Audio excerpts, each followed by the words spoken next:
Share market यानी share बाजार एक ऐसी जगह है जहां कंपनियों के शेयर यानी हिस्सेदारी खरीदे और बेचे जाते हैं। इसे अंग्रेजी में स्टॉक मार्केट कहते हैं। आसान भाषा में समझिए, जब कोई कंपनी अपने बिजनेस को बढ़ाने के लिए पैसा जुटाना चाहती है तो वो अपनी कंपनी के शेयर लोगों को बेचती है। इन शेयरों को खरीदकर लोग उस कंपनी के हिस्सेदार यानी शेयर होल्डर बन जाते हैं। अगर कंपनी प्रॉफिट में जाती है तो शेयर की कीमत बढ़ती है और शेयर होल्डर को फायदा होता है। अगर कंपनी घाटे में जाती है तो शेयर की कीमत गिरती है और नुकसान भी हो सकता है। शेयर मार्केट के दो बड़े हिस्से होते हैं। पहला प्राइमरी मार्केट, यहाँ कंपनी पहली बार अपने शेयर जनता को बेचती है जिसे IPO कहते हैं। दूसरा सेकेंडरी मार्केट, यहाँ पहले से खरीदे गए शेयरों की खरीद फरोख्त होती है। भारत के जो सबसे बड़े शेयर बाजार है वो है BSE यानी बॉम्बे स्टॉक एक्सचेंज, एशिया का सबसे पुराना स्टॉक एक्सचेंज है। दूसरा है NSE यानी नेशनल स्टॉक एक्सचेंज, भारत का सबसे बड़ा और आधुनिक स्टॉक एक्सचेंज है। शेयर बाजार से कैसे कमाई होती है तो आइए जानते हैं। शेयर की कीमत बढ़ने पर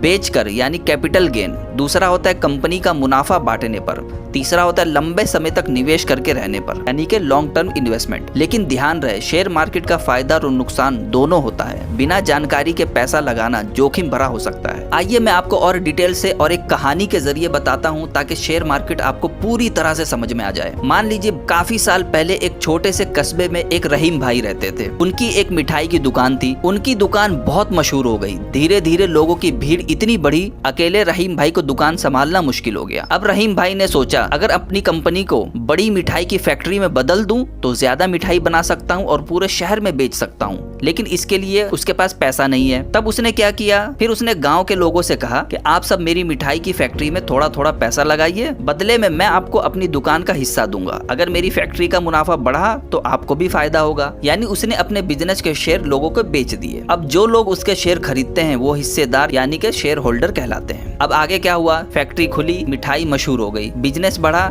शेयर की कीमतें बढ़ गई, लोगों ने मुनाफा कमाया। लेकिन एक साल ऐसा भी आया जब चीनी महंगी हो गई और फैक्ट्री का खर्चा बढ़ गया। तब मुनाफा कम हुआ और शेयर की कीमत भी नीचे गिर गई। यानी कि फायदा और नुकसान दोनों शेयर बाजार में होते हैं। ये तो थी हमारी स्टोरी, लेकिन असली दुनिया में भी हमारी बड़ी बड़ी शेयर कंपनियां हैं जैसे रिलायंस, टाटा, इन्फोसिस, अदानी। ये सब कंपनियां अपने बिजनेस को बढ़ाने के लिए शेयर जनता को बेचती है। शेयर की कीमत बढ़ने पर बेचकर, जैसे आपने 100 रुपए का शेयर खरीदा और वो बढ़कर 150 का हो गया तो अब आप उसे बेचोगे तो 50 रुपए का फायदा होगा। दूसरा है डिविडेंड, यानी अगर कंपनी प्रॉफिट में है तो वो अपने शेयर धारकों को बोनस की तरह पैसा बांटती है। तीसरा होता है लंबी अवधि का निवेश। कई लोग सालों तक शेयर रखकर करोड़पति बन जाते हैं। अगर आपने बिना सोचे समझे शेयर मार्केट में इन्वेस्ट किया तो नुकसान भी हो सकता है। इसलिए शेयर मार्केट को हमेशा सब्र यानी धैर्य और समझदारी और सही जानकारी के साथ चलाना चाहिए।